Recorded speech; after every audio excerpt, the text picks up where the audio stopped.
Welcome to the Rad Dad Redemption Podcast. Here's your hosts, Drew and Dex.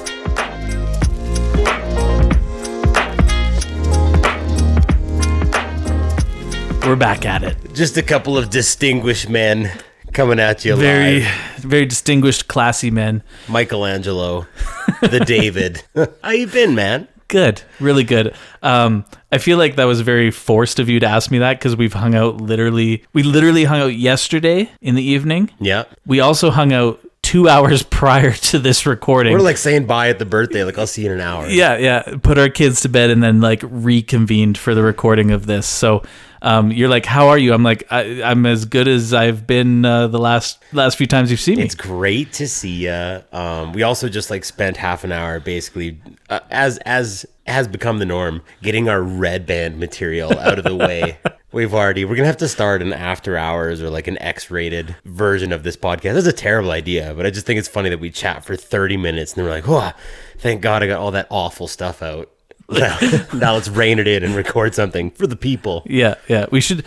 The service that we use is called Podbean. We're not sponsored by them. This isn't a plug, but they allow you to do like live episodes. So like we could hit record and through Podbean have it go live so people can listen. I feel like one day we should just do a red band one that's live for like the event, the true fans, and then afterwards we don't post it. So if like you didn't hear it live, there's no like history of it left. Nobody can like clip it and like no send one it. has the technology to record that.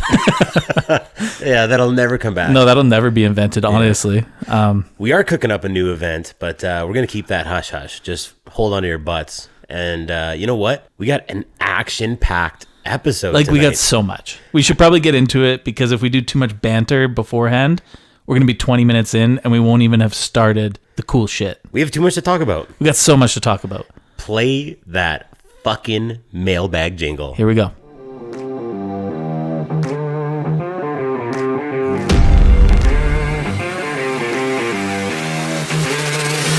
Mailbag time, motherfucker. All right, so this is not necessarily an email, although we do have an email. We actually, for the first time ever on the Rad Dad Redemption podcast, are coming at you with two separate correspondents, which is very exciting. I take that to mean that we are twice as popular as we ever have been, and we're up. only exponentially growing. I think so. We got a new follower today. Shout out Curtis P. What up, my guy? Thanks, Curtis. Yeah.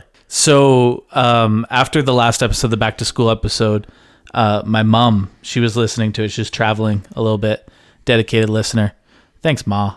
And but she texts me, and she usually doesn't text me, or she'll say like, "You guys had a good episode." Like she won't specifically pull things out. But I feel like because we did, I wouldn't say put our parents on blast in the back to school episode, but like definitely had some commentary about, their methods. I don't know a nicer way to put that, but she like had some feedback. She had some feedback. Super quick aside, the fact that your mom listens is like a major plus, because my mom she just says she doesn't understand podcasts and she'd like to listen. And it's either like super brutal for her that she can't figure it out, or it's like the laziest lie ever. She's like, I don't know. I want to listen to you, but like, I just can't, I don't know how. And I've told her like, you go to... Do you have Apple Music? Yes. Do you have a press phone? this tab. Yeah. She's like, I just can't figure it out. So anyway, back to your mom. All right. Text for my mom. And I think when I was first like telling you this, I mean, it's a text, right? So you read it with the wrong tone, because when I first read it, you have to mess the tone up. Yeah. Like, she's coming in hot. It's a howler. When I first read it, I read that she was like coming in hot and like very like offended. But after I reread it back, it's not that way. So I may have overhyped it to you. But anyway, okay. So she listed it out because my mom's a very organized, like very professional woman. So we've got like bullet points here. So 1, did not know about the Cineplex scene fraud. So, which like, I mean, obviously, I'm not gonna be like, hey, like at the time I think I was like 19 years old. And when do you bring that up? Yeah, I wasn't gonna be like, hey, mom, yeah, I'm doing really well in life. I'm committing a very large fraud through my employer so I can go to movies for free. Like, it just wasn't a thing that came up at like the dinner table. It's in your Christmas card annually. Yeah, I think at that point, no, I would have moved out by then, but like I had barely been moved out. Like, was probably still going back to my mom's house for like dinners and stuff occasionally. So, you know, I didn't want to like be like, hey mom, I've been out of the house for 3 months and I'm already committing fraud and like I've become the worst version of myself. Oh, my boy's doing well. Oh, he's eating Swiss chalet like a motherfucker. Oh yeah. I was drinking just, you know, like the Hydro Flask. I was just filling that up with chalet sauce. Yeah. Damn. 2. I brought frugal indoor school runners because they came home in June unworn. You know what? That's valid. Because I talked about how she always bought like just the cheapest, worst, like Payless sale bin. Sizes aren't even the same for the left and right foot. But, you know, that's fair. Because I definitely would go to school and I'd be like, nah, I'm just going to wear my cool outdoor shoes. You just lie right to your phys ed teacher. I'll live that life. Be like, are those your indoor shoes? And they're like, yes. There's a caked in mud. 6 months old. I'm like, are you sure? Number 3, I always love Alicia's open and close. Would love to hear a mom's episode because I think we teased the potential of that last time. Yeah, and actually, I think we have we? We've broached that with our wives. It's the potential is there. I think the potential is there. And actually, Alicia was telling me she's like more game to do it because she's a big fan of the New Heights podcast with Travis and Jason Kelsey. Okay. And Jason Kelsey had his wife Kylie on one of the most recent episodes. And she was hilarious. I saw some clips of it, but Alicia thought the episode was awesome.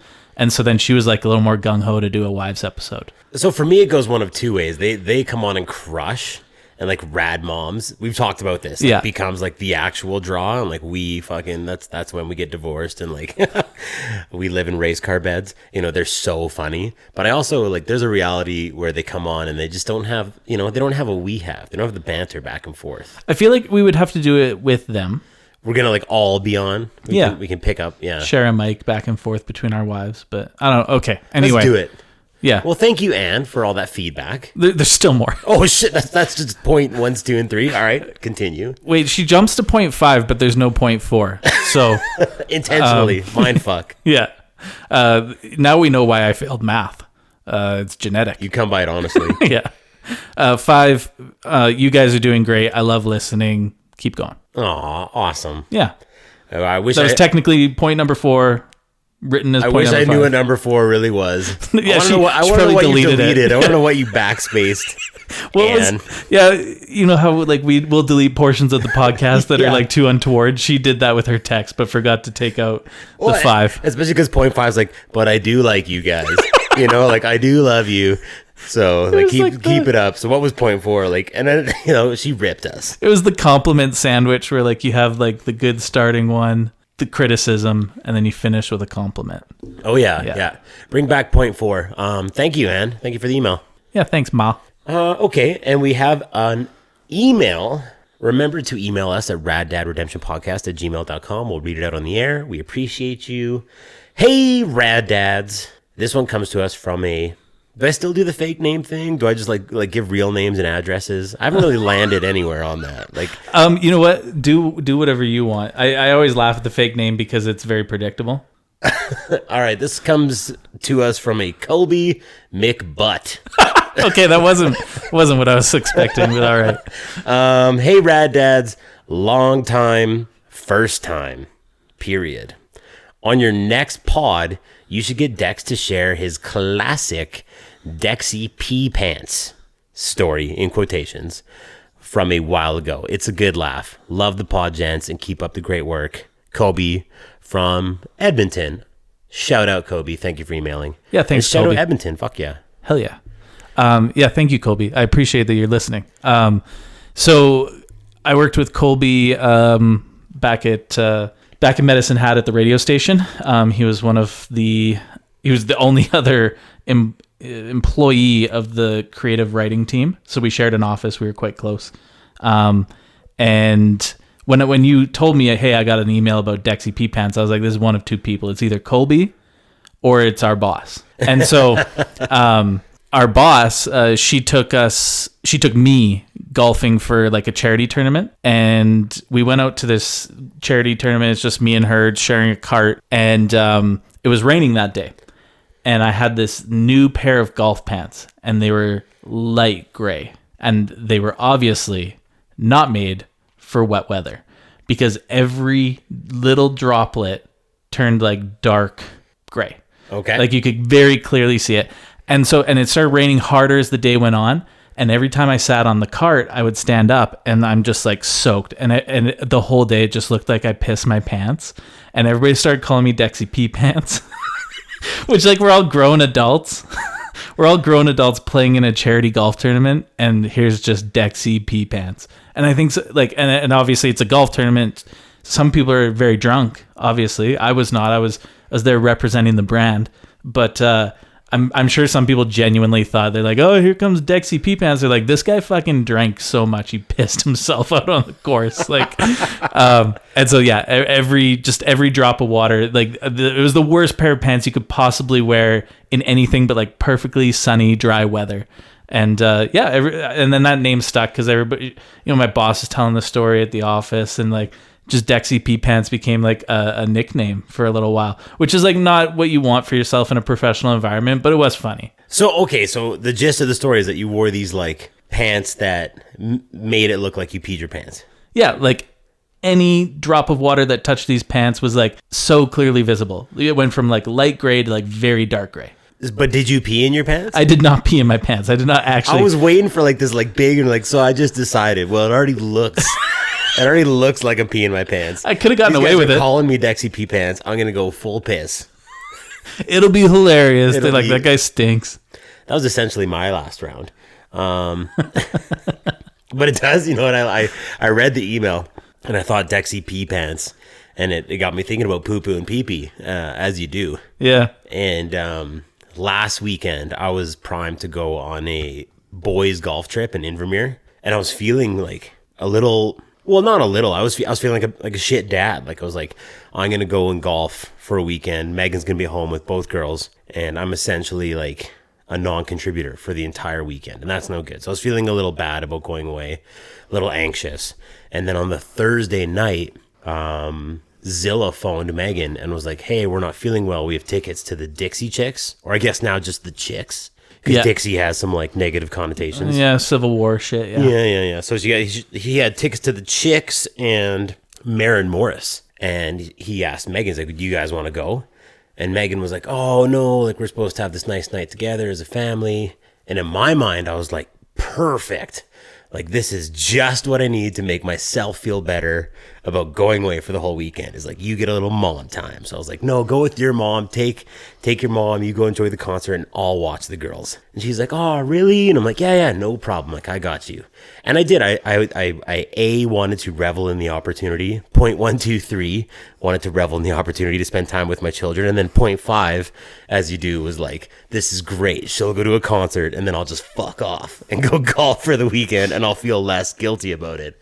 Very self-serving. Yeah, self-serving, absolutely. Piece of shit.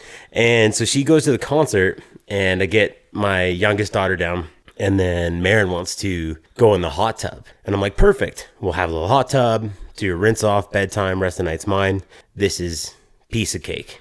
And we get in the hot tub, and she does this thing where she jumps up onto like the half open lid, and she wants to go like jump back into the water. It's really cute. It's hilarious. And so I'm letting her do this over and over, getting her tired out, just like proud of myself, how well the night's going, how this like plan has worked out. I'm about to go golf my ass off with the boys all weekend. And I never noticed it at the time, but she bends down like at the top of the, she's about to jump in, and she kind of does like a squat and just like pauses. And I never realized what was going on. And then she jumps in the water, and it's just like her whole demeanor changes. Something's up. And then I smell it. And it's like, it's sewage. And I've got her in there like full bathing suit, no diaper. And what's happened is on the last jump, she just like fully shit in her bathing suit, like a huge shit. And now it's in her diaper, and she's in the hot tub with me. It's like, I've just become aware of what's happened. We're in this like hot 102 degrees Fahrenheit, constantly circulating tub, close quarters, and my daughter filled her pants with shit, which like is not being like protected by a diaper. So I was like, oh, okay, like wow, like I gotta solve this, I gotta do something. So I just like pick her up in the hot tub, and my mind's racing. I'm like, okay, I gotta clean this mess up. I'm gonna have to empty this tub. And I'd had the door open to like let the dogs in and out from the deck, and Maren just like made a beeline into the house, and she's like dripping, sopping doo-doo water, like brown tea water. So she runs in the house, and she's like, I'm following a trail of poop, like across the laminate, across the carpet.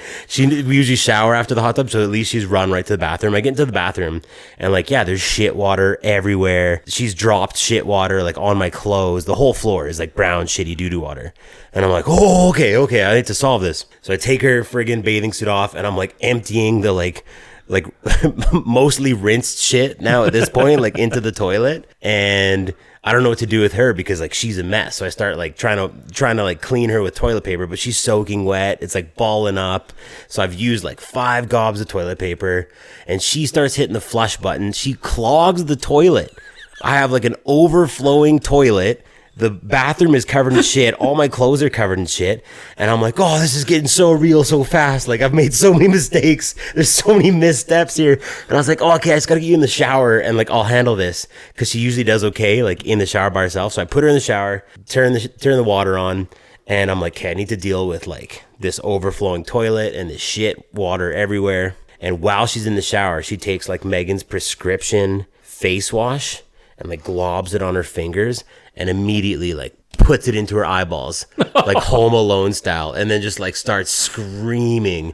And I had this moment, I was like, this is fucking crazy. Like, people who don't have kids, like, you have never been covered in your daughter's shit, which is also like in 3 different rooms of the house, which is also in the hot tub that you now have to empty, as they have like potentially like a Wemyss emergency in the shower while the toilet overflows with shit. And so it's such a long story, but it was just like so intense. And I was like, I fucking deserve to go golfing.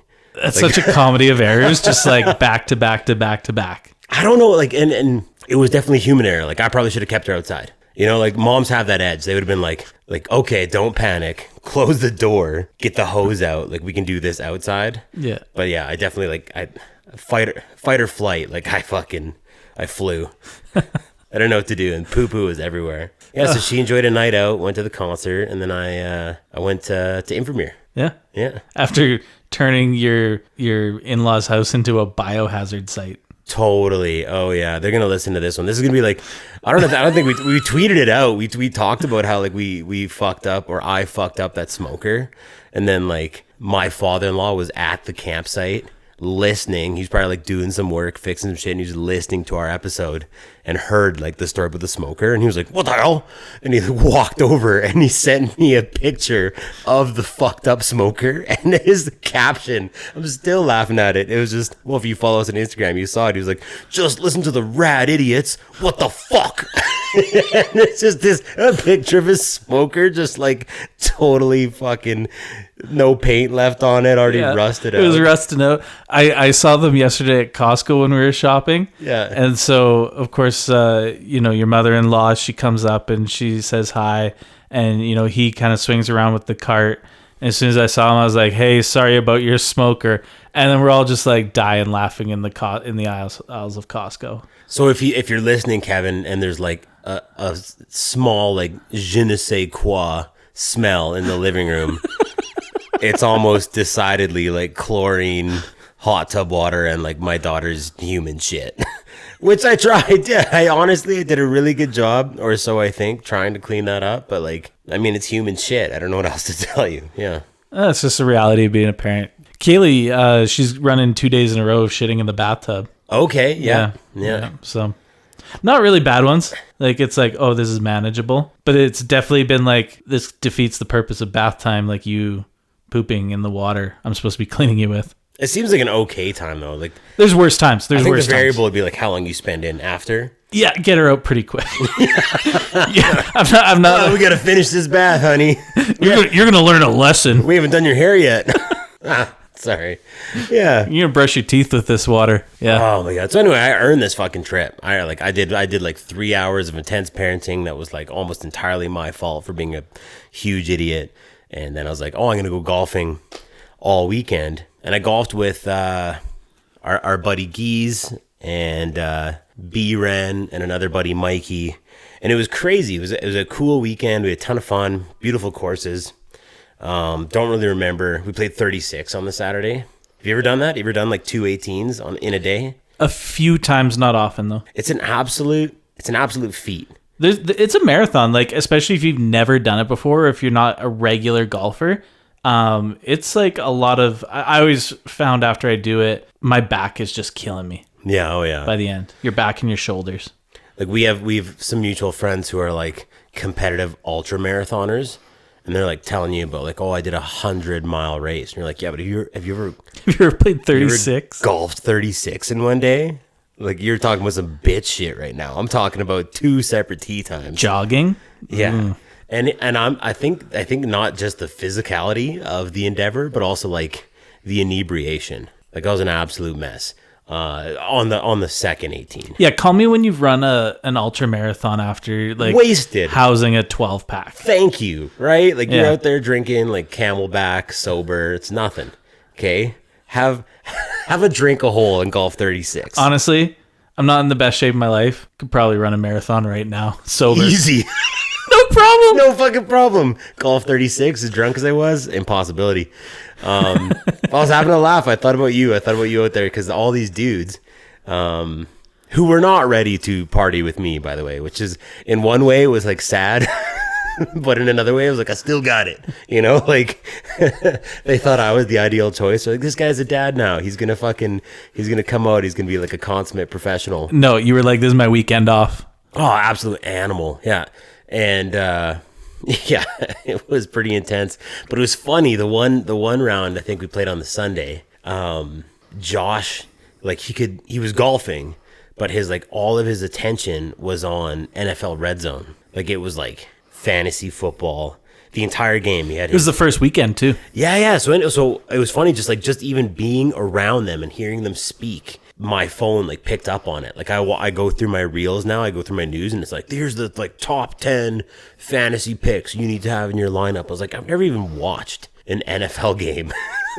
Like, one, how spooky are phones that they do that now? But two, like this is big shit. Like I couldn't believe, and not in a derogatory sense at all. I was just like, wow, like this is a whole thing. I was asking so many questions, and you're a fantasy football guy. I'm in 4 leagues this year. 4 separate leagues. Yeah. And this is what I've come to understand is that like it's big money. Yeah, like one of the leagues that we're in, I won it the first year our buddy started it up, but first place gets $2,400. It's cheese, man.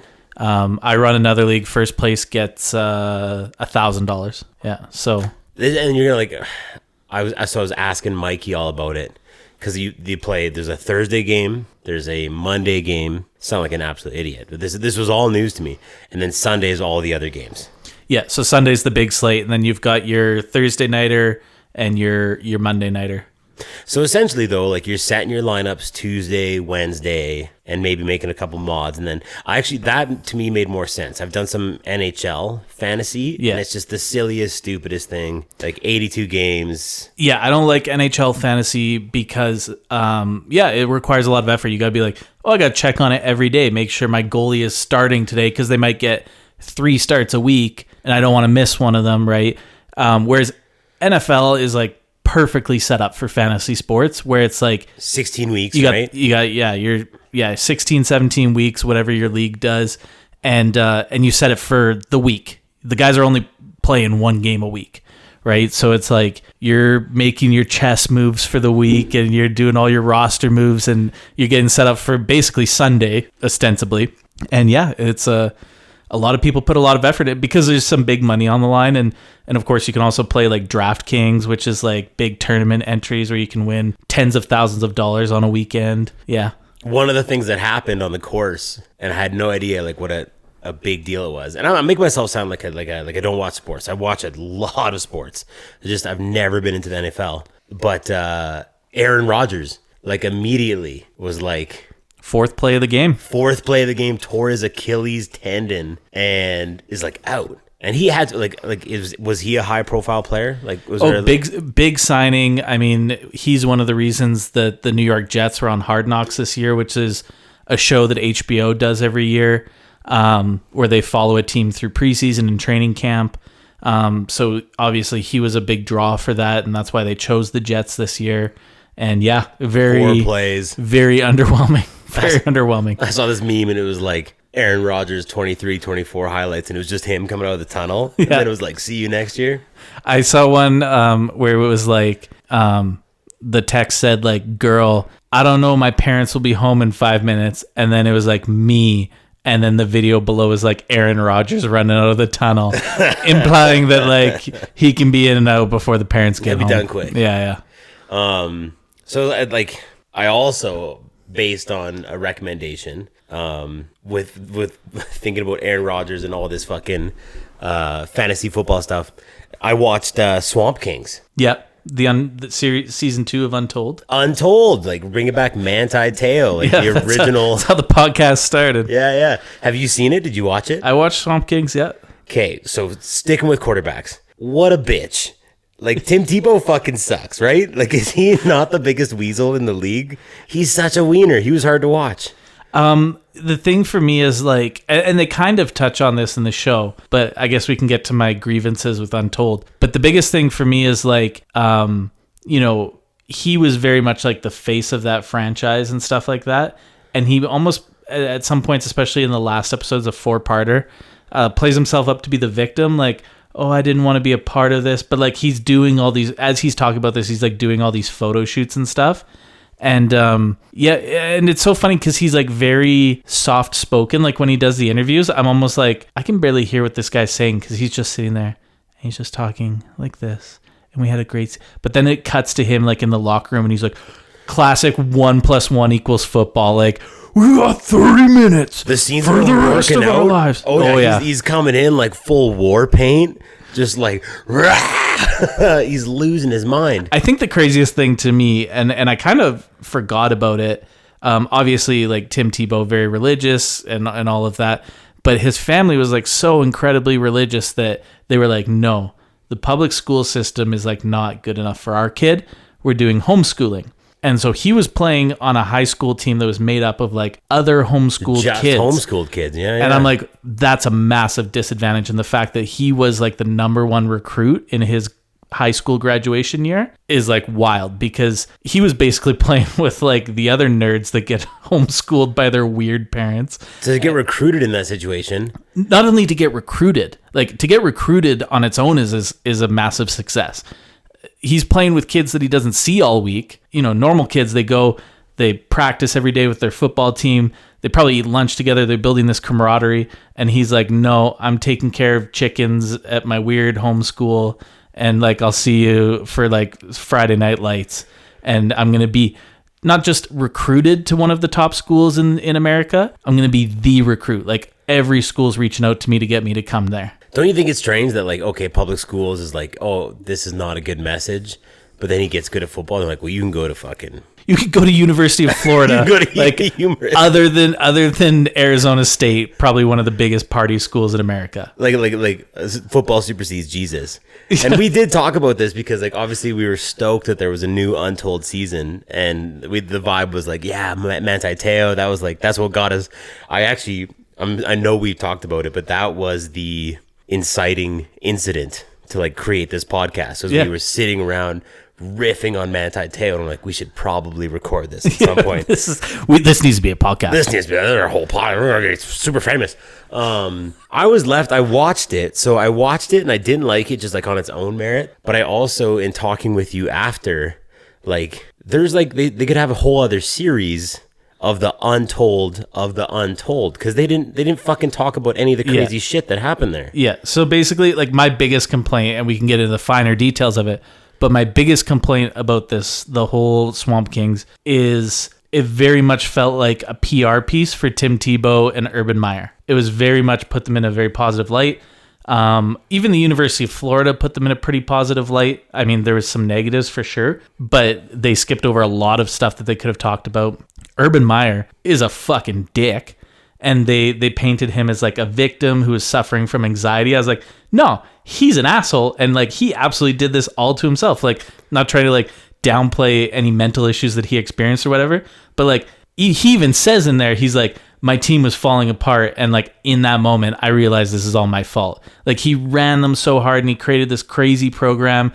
And he even says in there, like, if you want me to treat you like a superstar, be a superstar. Otherwise, I treat my shit like shit. So he's just a fucking asshole. He got hired, actually, was it last year? No, it was the year before. He got hired to coach the Jacksonville Jaguars. And he went pro. Yeah, he went to the NFL.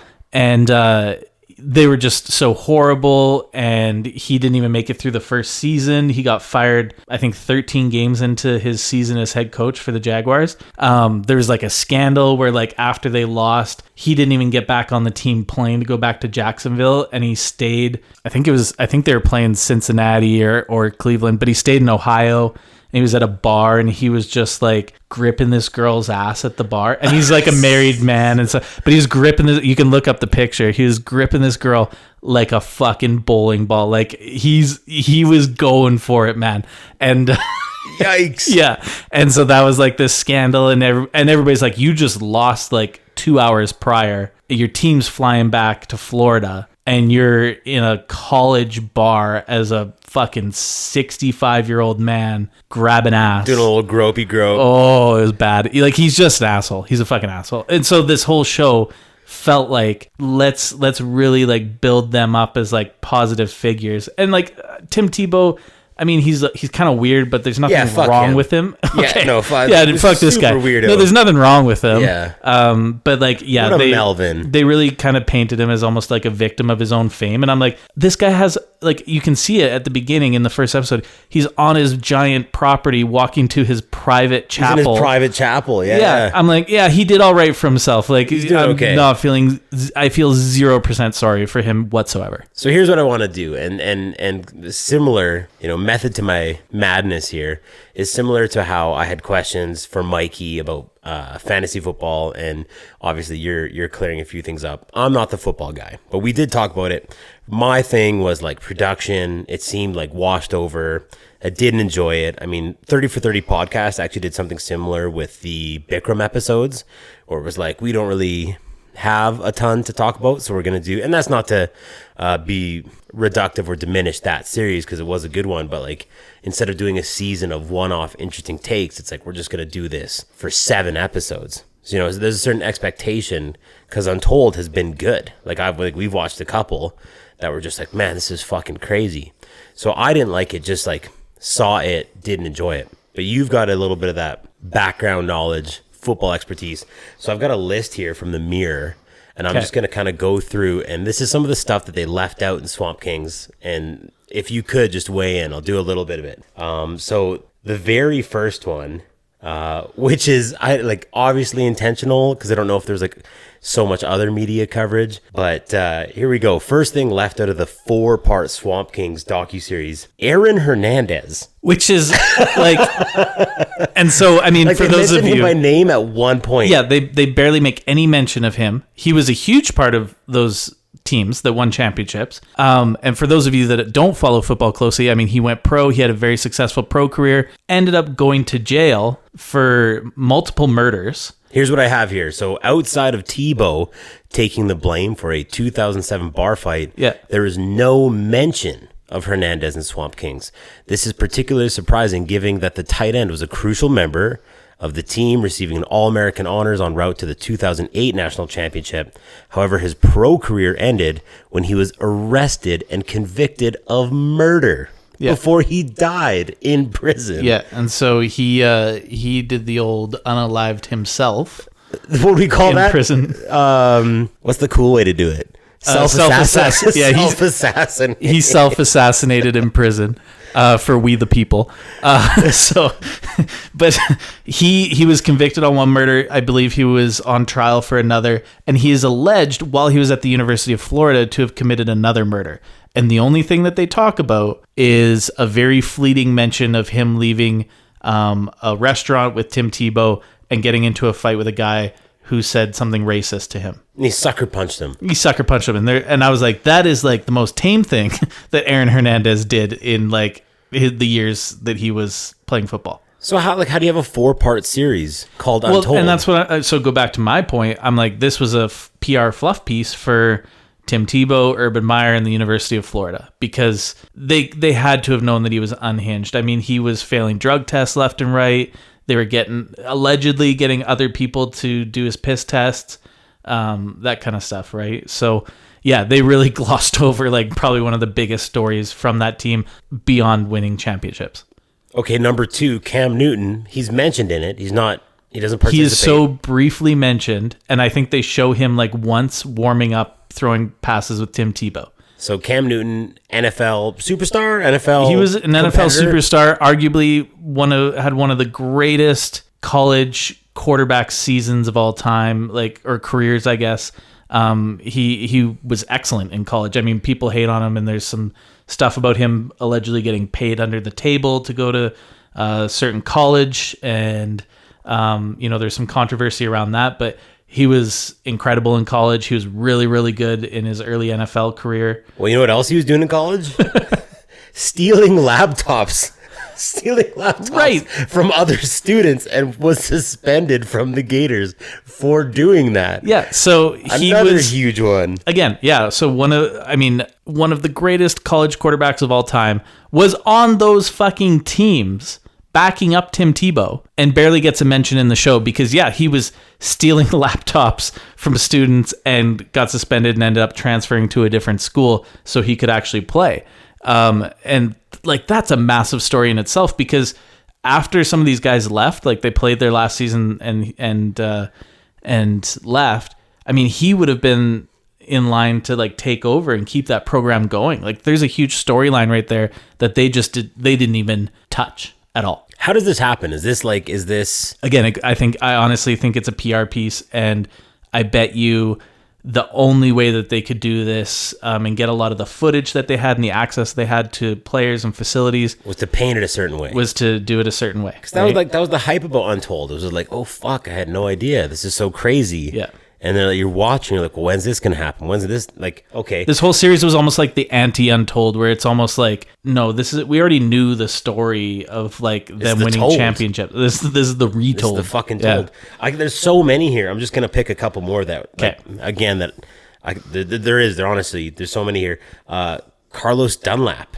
On the eve of the 2009 SEC championship game, Florida's star defensive end, Carlos Dunlap, was arrested and charged driving under the influence. Officers found him slumped in a car that was idling in an intersection. After his next practice, Meyer ruled him out of the game, and the Gators lost to Alabama. So like and I know you and I have talked about, or you were telling me about just some of the stuff that the players were engaged in at the time. Like, it's a fucking runaway.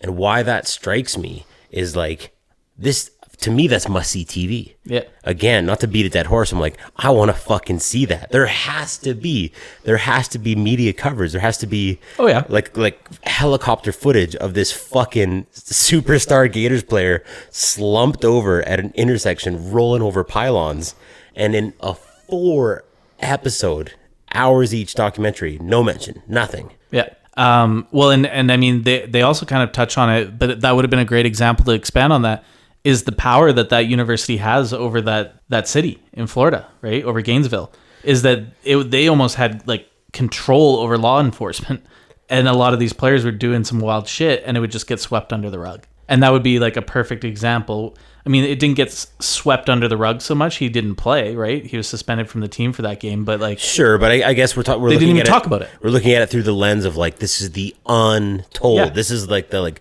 no holds barred, hard hitting Netflix docuseries that's gonna like unearth some shit.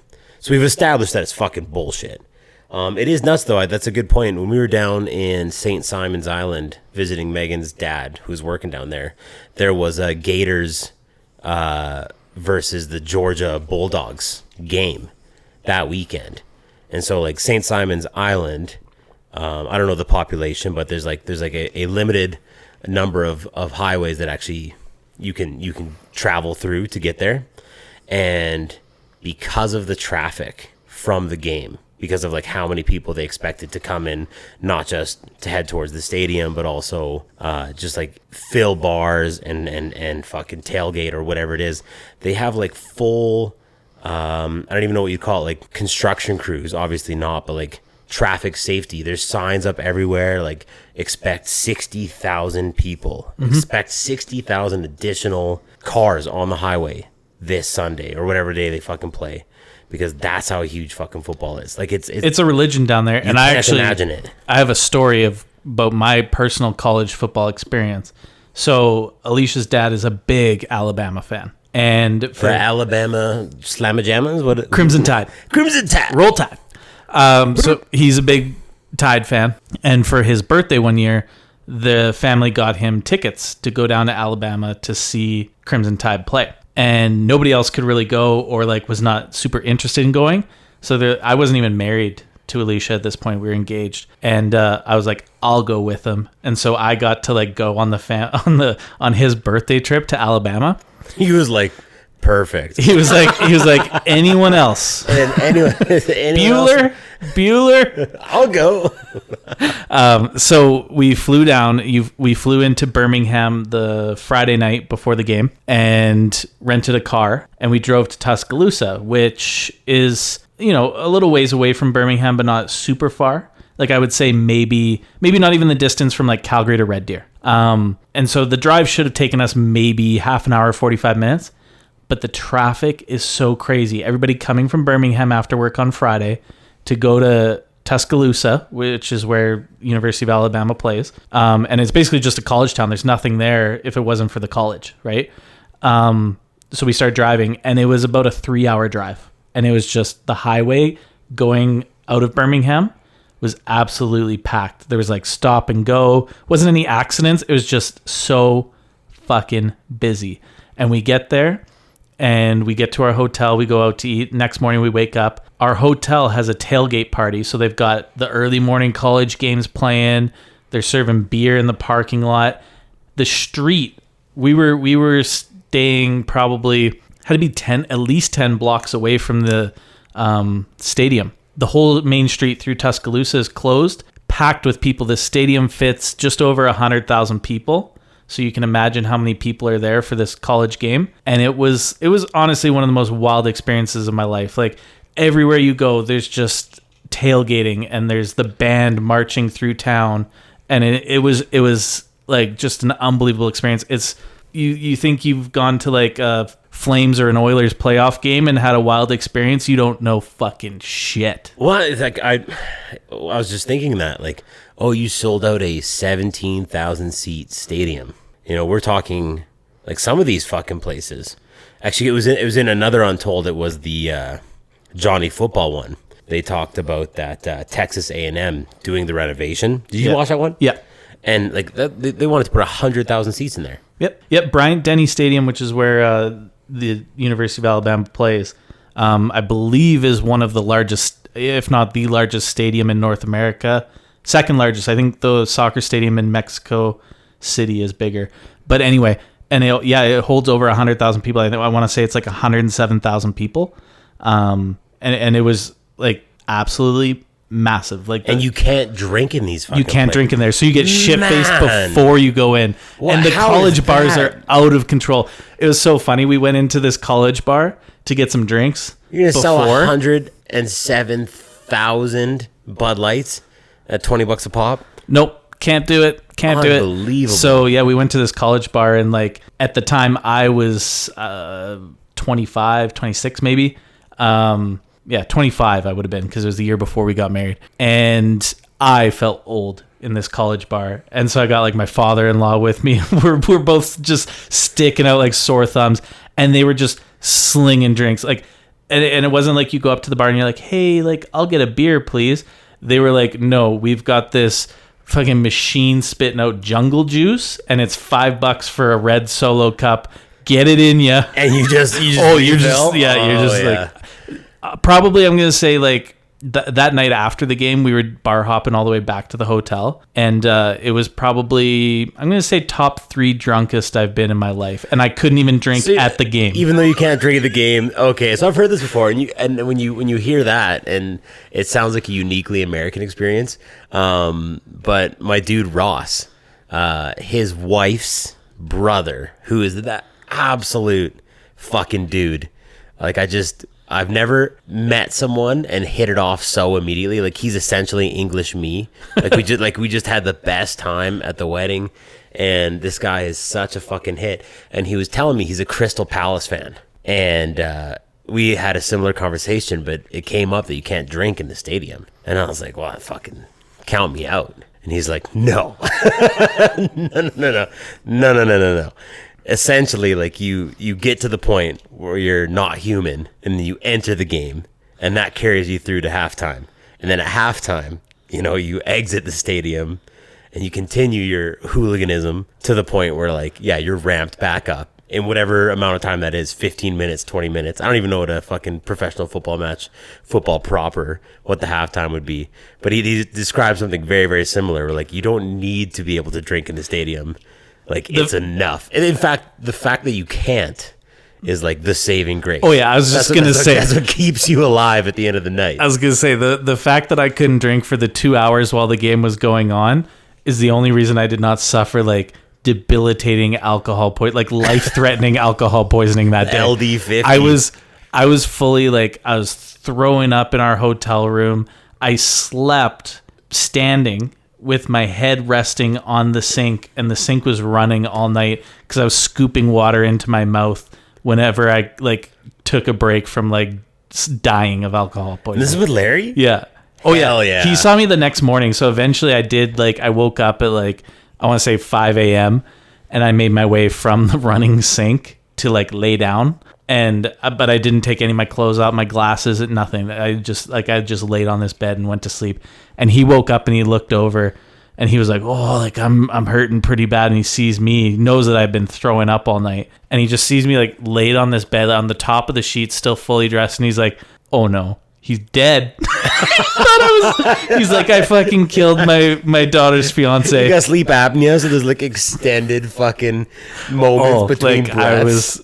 He's like, "I was staring at you, and then you finally, like, took a gulp of air," and he was like, "Oh, thank God, he's still alive." So yeah, what a way to go out. Yeah. Oh, I almost went out like all of our favorite rock stars without the notoriety. I was gonna say, Larry, when I'm ready to kick it, which is a little morbid, let's go Roll Tide, man. Like, let's get that is the way to go. Yeah, that would be the way to go. Yeah. Dude, we have to, like, honestly. So I did say action packed. Like, there's the Johnny Manziel Untold. Yeah. And then you haven't watched it yet, but we will talk about the fucking Jake Paul Untold. I just don't even know if I want to watch it. But it is also, like, it's a human interest piece because it's such a travesty for a fucking humanity. Oh. That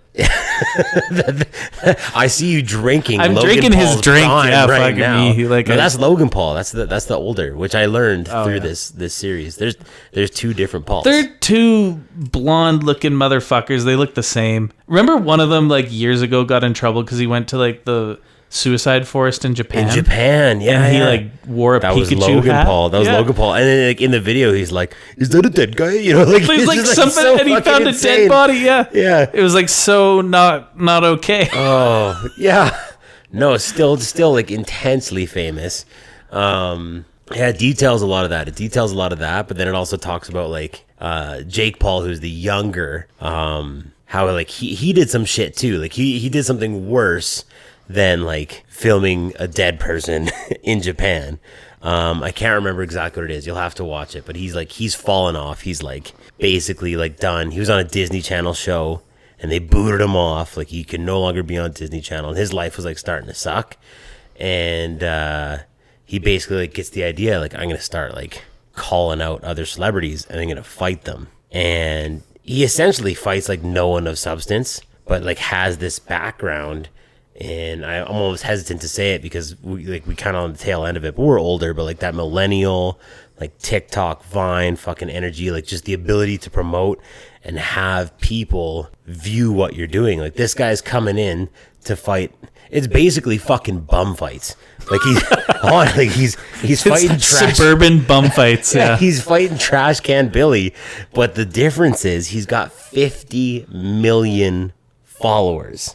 So when you talk about a sport like boxing, you know, it's been a long time since like Mike Tyson. I was going to say Oscar De La Hoya and Mike Tyson, but it's been a long time since you had these like huge profile fights. Yeah. The last one I can even remember watching where I was like, oh, I have to watch this, was Juan Marquez and Manny Pacquiao. And Okay, that I was like, going to say, I remember watching Manny Pacquiao and Floyd Mayweather. well, it's kind of similar era. And it was underwhelming. Do you remember that fight?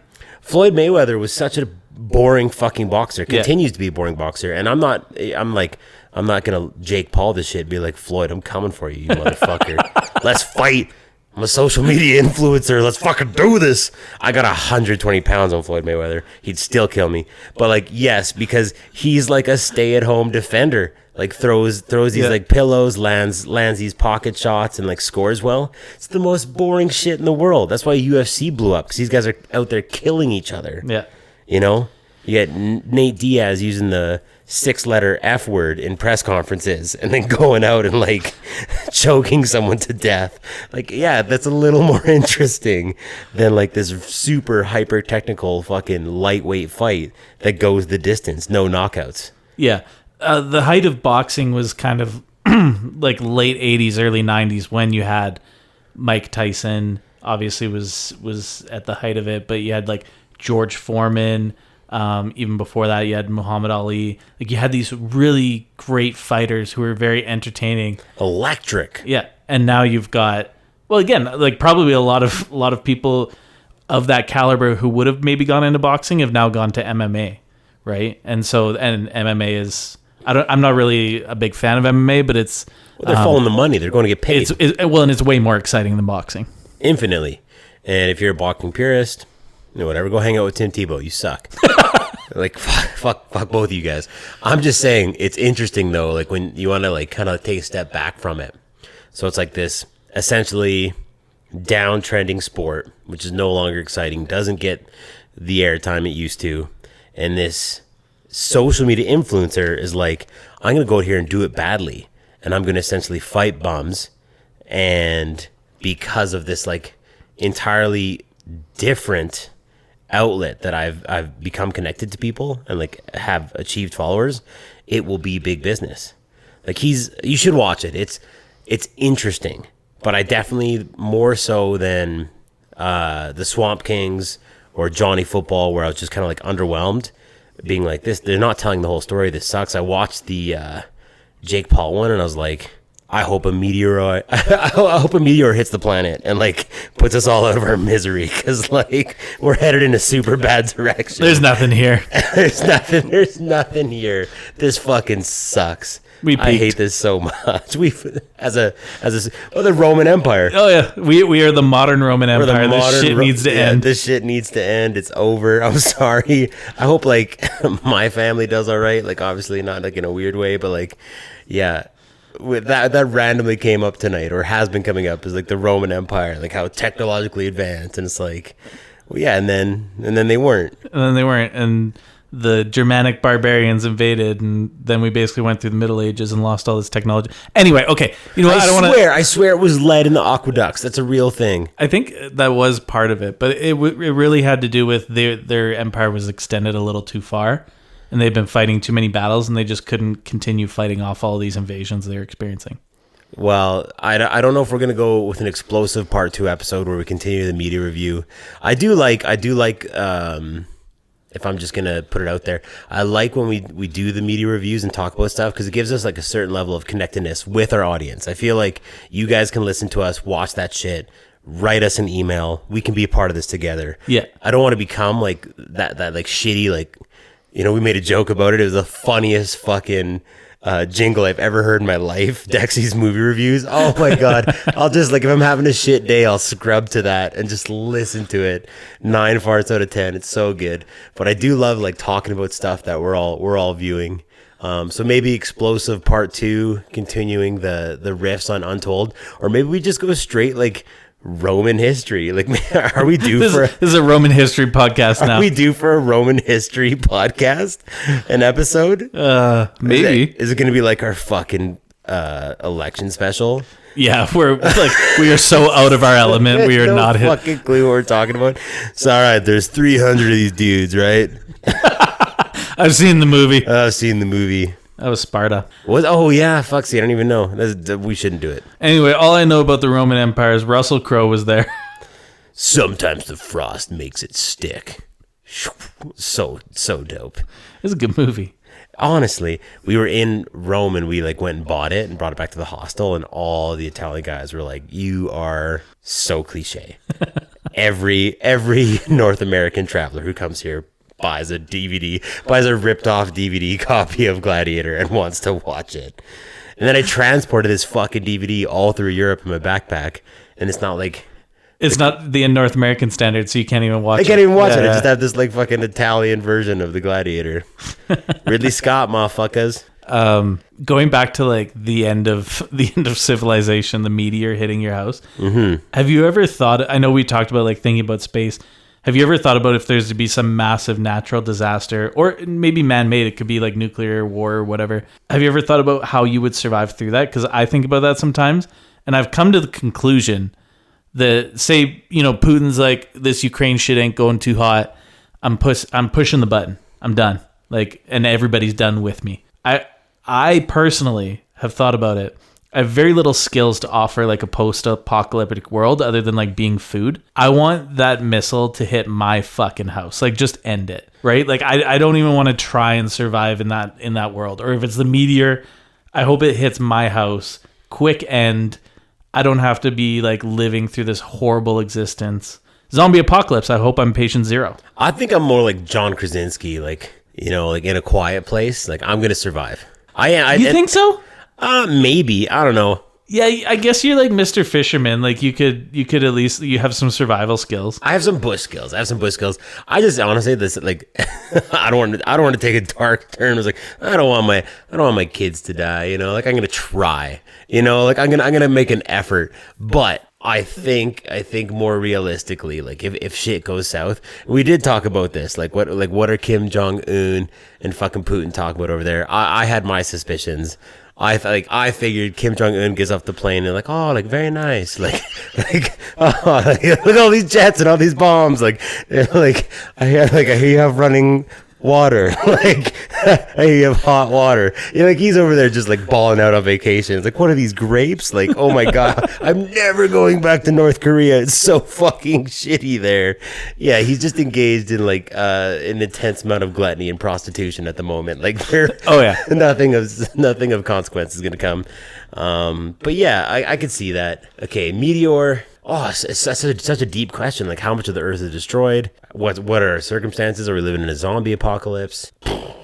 Yeah, you know what? Even just contemplating it, I'm gonna change my answer. Just like, yeah, kill me. Yeah, Right. And like I've had the same thought about 100%. same thought as you, where it's like, oh no, my family, and I'm like, but I also don't want like my family to go through like this horrible upbringing, like raising your family in like this dystopian nightmare post-apocalyptic world. How do I tell my daughter, hey, like the nukes went off, the EMP, there's no more YouTube. I was just about to say, like, if you're giving me the like, do you want to live in a post-apocalyptic? That's a hard word. Post-apocalyptic, like nightmare society, like version 1, or like a world where Jake Paul is popular and like. Neither. No, end it. Both are bad. Either way, we're headed to a really bad place as a fucking humanity. We're the next Roman Empire. Well, I feel like that's a pretty bleak and dark way to end the episode. Yeah, I hope whoever was listening to this right before bed, and they get to like try and sleep through like an existential crisis now. Yeah, you want to live with Jake Paul or not at all? It's up to you. Think about that for the next couple weeks while we record another episode. Write us a fucking email. And thanks for listening. Thank you. Like, I honestly, we haven't looked at the numbers, so I think this is just like putting it out there. But I feel like we've experienced some some modest growth over the last while, and it's been fun. I feel reinvigorated. We're coming up on our 1 year anniversary, and we do have plans for an event this winter, which will slowly unfold to you guys. So continue to tune in. Good teaser, because then they'll have to come back. You have to come back. Tune in next time when we have Jake Paul and the ghost of Elizabeth May. And they're gonna box. They're gonna fucking box. I bet you Jake Paul wins. I don't know. She's a ghost. She could do anything. He probably loses. Have a good one, everybody. Bye.